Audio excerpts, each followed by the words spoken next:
প্লাস্টিকের জলের গ্লাসে যে এত সুন্দর দই বসানো যায় সেইটা আগে জানা ছিল না। আমি তৈরি করে নিয়েছি আর দইটা কত সুন্দর হয়েছে দেখে বুঝতেই পারছেন, তাই ভাবলাম আপনাদের সাথেও শেয়ার করি।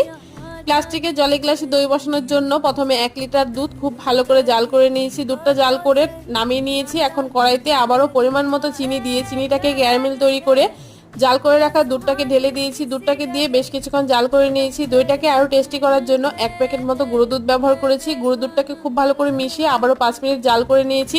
দুধটা একটু ঘন হয়ে গেলে গ্যাসটা বন্ধ করে দুধটাকে ঠান্ডা হতে দেব। এদিকে হাফ কাপ টক দই খুব ভালো করে জল ঝরিয়ে রেখেছিলাম, দইটাকে খুব ভালো করে ফেটিয়ে নিয়েছি। দুধটা মোটামুটি ঠান্ডা করে নিয়েছি যাতে আঙুলটা মোটামুটি 10 সেকেন্ড হোল্ড করে রাখা যায়, সেরকম ঠান্ডা দুধের মধ্যে দইটাকে দিয়ে খুব ভালো করে মিশিয়ে নিয়ে প্লাস্টিকের গ্লাসের মধ্যে দুধগুলোকে ভরে নিয়েছি। একটা প্যানের মাঝখানে দইয়ের গ্লাসগুলোকে বসিয়ে দিয়ে ঢাকনা দিয়ে একটা তোয়ালি চাপা দিয়ে 4 ঘন্টার জন্য গরম জায়গায় রেখে দেবো। 4 ঘন্টা পরে দইগুলোকে ফ্রিজে রেখে 1 ঘন্টা পরে ঠান্ডা ঠান্ডা ক্রিমি দই একদম রেডি।